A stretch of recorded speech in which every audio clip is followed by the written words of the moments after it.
Discuss करेंगे halogenation of alkanes को और साथ ही डिस्कस करेंगे एग्जामिनेशन पॉइंट ऑफ व्यू से वो तमाम इंपॉर्टेंट क्वेश्चंस जो कि हेलोजिनेशन ऑफ अल्केन्स से रिलेटेड है। सबसे पहले तो ये जानने की जरूरत है that what is halogenation. Halogenation क्या होता है? In simple words, addition of halogens to any organic compound is called halogenation reaction. यानी जब कभी किसी भी ऑर्गेनिक कंपाउंड में हेलोजन को ऐड किया जाता है तो इस टाइप ऑफ केमिकल रिएक्शन को हेलोजिनेशन रिएक्शन कहा जाता है।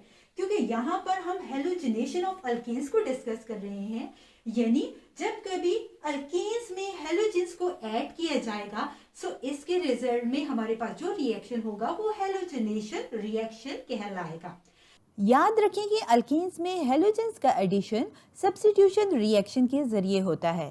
सब्स्टिट्यूशन रिएक्शन क्या है? In simple words, replacement reaction जो होता है इसे कहा जाता है। जैसे कि हमारे पास हो गया ए बी रिएक्ट कर रहा है सी के साथ। इस केमिकल रिएक्शन के रिजल्ट में हम कहते हैं कि सब्स्टिट्यूशन हो रहा होता है और इस रिएक्शन को सब्स्टिट्यूशन रिएक्शन कहा जाता है। किस तरह से? यहां पर ए बी में मौजूद बी को सी रिप्लेस कर देगा और इसके रिजल्ट में हमारे पास ए सी प्लस बी फॉर्म हो जाएगा। तो आपने देखा कि इस केमिकल रिएक्शन में मौजूद ए बी में मौजूद बी को सी ने रिप्लेस कर दिया और हमारे पास प्रोडक्ट साइड पर ए सी फॉर्म हो गया और डी सेपरेट हो गया। इस तरह के रिएक्शन को सब्स्टिट्यूशन रिएक्शन कहा जाता है और अभी हम डिटेल में डिस्कस करेंगे कि हेलोजिनेशन ऑफ अल्केन्स में किस तरह से सब्स्टिट्यूशन रिएक्शन हो रहा होता है। अब हेलोजिनेशन ऑफ अल्केन्स जो होगा इसमें सबसे पहले तो ये जानने की जरूरत है कि हेलोजिनेशन ऑफ अल्केन्स में रिएक्टिविटी ऑर्डर क्या होता है, जो कि एग्जाम में अक्सर पूछा जाता है। Write down the decreasing order of reactivity of halogens, कि आप डिसेंडिंग ऑर्डर में या डिक्रीजिंग ऑर्डर में रिएक्टिविटी बताएं हेलोजेंस की। याद रखें कि हेलोजन एटम जो कि हमारे पास फ्लोरीन, क्लोरीन, ब्रोमीन और आयोडीन है, इसमें फ्लोरीन जो होता है सबसे ज्यादा रिएक्टिव होता है, एक्सप्लोसिव नेचर का होता है, धमाका खेज होता है। सेकेंड आ गया क्लोरीन। क्लोरीन के साथ रिएक्शन जो होता है इसकी जो रिएक्टिविटी होती है अगर डार्क में रूम टेम्परेचर पर होगी तो ये स्लो होगी, लेकिन इन the presence of direct sunlight ये रिएक्टिविटी जो होगी वो फास्ट होगी इन केस ऑफ अल्केन्स। इसके बाद ब्रोमीन की अगर बात की जाए तो ब्रोमीन जो होता है कंपेरेटिवली क्लोरीन के लेस रिएक्टिव होता है और आयोडीन जो होता है वो अनरिएक्टिव होता है टुवर्ड्स अल्केन।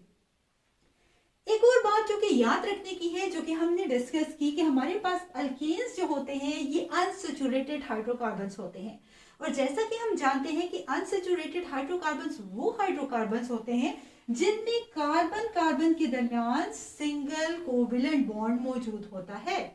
और हमने ये भी डिस्कस किया क्योंकि अल्केन्स अनसैचुरेटेड हाइड्रोकार्बन्स होते हैं और ये अनरिएक्टिव केमिकली होते हैं।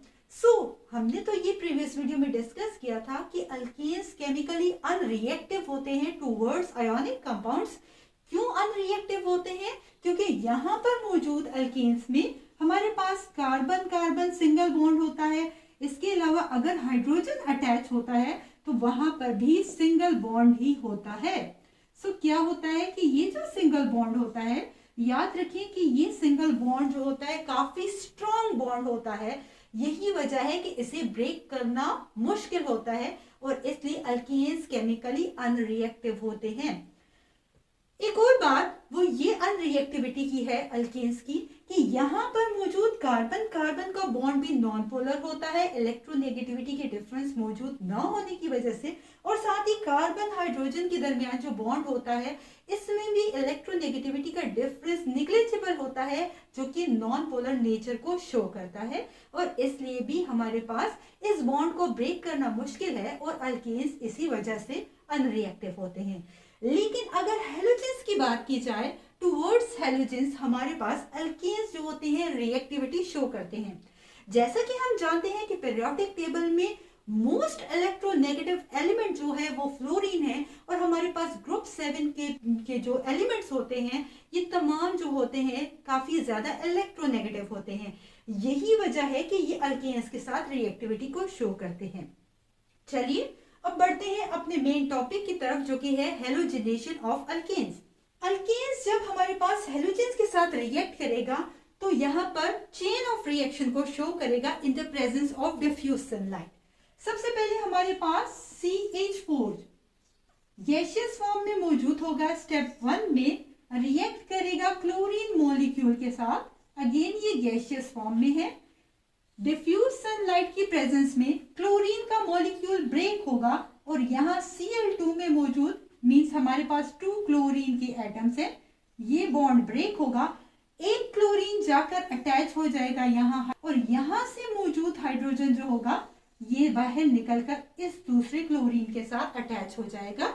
तो जैसा कि हमने बताया अभी कि हमारे पास हेलोजिनेशन ऑफ अल्केन्स में सब्स्टिट्यूशन रिएक्शन यानी रिप्लेसमेंट रिएक्शन हो रहा होता है। सो यहाँ पर क्लोरीन का जो एटम होगा ये CH4 में मौजूद एक हाइड्रोजन को रिप्लेस कर देगा। सो पहले यहाँ पर CH4 था, अब एक हाइड्रोजन रिप्लेस हो गया तो ये आ जाएगा CH3। Cl यहाँ से अटैच हो गया, CH3Cl फॉर्म हो गया। CH4 में से एक हाइड्रोजन हटा, उसकी जगह क्लोरीन अटैच हो गया। सो CH3Cl की फॉर्मेशन हो गई, जो कि मेथाइल क्लोराइड भी कहलाता है। अब यहाँ से जो हाइड्रोजन बाहर निकला वो इस क्लोरीन के साथ सेकेंड वन के साथ अटैच हो गया और ये हमारे पास HCl की फॉर्मेशन हो गई। सेकेंड स्टेप में क्या होगा, अब ये रिएक्शन यहाँ पर स्टॉप नहीं होगा बल्कि बढ़ेंगे दूसरे स्टेप की तरफ और यहाँ पर ये जो फॉर्मेशन हुई है CH3Cl की, अगेन ये गैसियस फॉर्म में है और एक दूसरे क्लोरीन के मॉलिक्यूल के साथ ये रिएक्ट करेगा जिसे हमने Cl2, इसको कुछ इस तरह से भी लिख सकते हैं और Cl2 इस तरह से भी लिखा जा सकता है। अगेन डिफ्यूज सनलाइट की प्रेजेंस में हमारे पास ये बॉन्ड ब्रेक होगा, यहाँ से मौजूद एक क्लोरीन जाएगा, यहाँ पर अटैच हो जाएगा और यहाँ से एक हाइड्रोजन बाहर निकलेगा और इस क्लोरीन के साथ अटैच हो जाएगा, जो कि शो करता है सब्स्टिट्यूशन रिएक्शन यानी रिप्लेसमेंट रिएक्शन को। सो पहले CH3 था, अब हमारे पास क्या हो जाएगा CH2 और यहाँ पर एक क्लोरीन था, दूसरा क्लोरीन अटैच हो जाएगा तो ये Cl2 हो जाएगा। ये हाइड्रोजन जो यहाँ से बाहर निकला इस सेकंड क्लोरीन के साथ अटैच हो जाएगा तो ये हमारे पास HCl फॉर्म कर देगा। अब CH2Cl2 रिप्रेजेंट करता है डाइक्लोरोमेथेन को। अगेन ये रिएक्शन यहाँ पर स्टॉप नहीं होगा और दोबारा हमारे पास क्लोरीन के साथ रिएक्शन को शो करेगा। सो हमारे पास क्या हो जाएगा, ये जो प्रोडक्ट फॉर्म हुआ है डाइक्लोरोमेथेन CH2Cl2 अगेन रिएक्ट करेगा क्लोरीन के साथ, क्या होगा सब्स्टिट्यूशन रिएक्शन होगा in the presence of diffuse sunlight. अब यहां से एक क्लोरीन अगेन क्या होगा अटैच हो जाएगा यहाँ पर और यहां से एक हाइड्रोजन बाहर निकलेगा और यहां से मौजूद जो दूसरा क्लोरीन है इसके साथ अटैच हो जाएगा। सो अब हमारे पास CH2 था, अब CH हो जाएगा क्योंकि एक हाइड्रोजन रिप्लेस हो गया और इसकी जगह यहां से क्लोरीन अटैच हो गया। पहले Cl2 था, एक क्लोरीन और ऐड हो गया तो ये हमारे पास Cl3 हो गया और इसके साथ ही जो हाइड्रोजन यहां से बाहर निकला यहाँ पर मौजूद एक क्लोरीन के साथ अटैच हुआ, HCl फॉर्म हो गया। सो अब की बार हमारे पास क्या फॉर्म हुआ ट्राइक्लोरोमेथेन। फिर भी रिएक्शन यहाँ पर स्टॉप नहीं होगा और ये चेन ऑफ रिएक्शन में हमारे पास जो फोर्थ स्टेप होगा वो होगा कि यहाँ पर CHCl3 जो होगा CHCl3 दोबारा क्लोरीन के मॉलिक्यूल के साथ रिएक्ट करेगा। इसे कुछ इस तरह से भी हम लिख सकते हैं।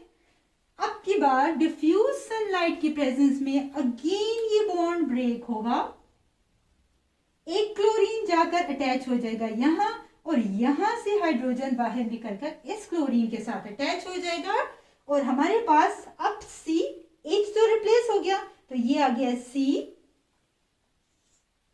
पहले Cl3 था, अब एक और क्लोरीन अटैच हो गया तो ये हो गया Cl4 प्लस हमारे पास ये हाइड्रोजन जाके इस सेकंड क्लोरीन के साथ अटैच हो जाएगा तो ये हो जाएगा HCl।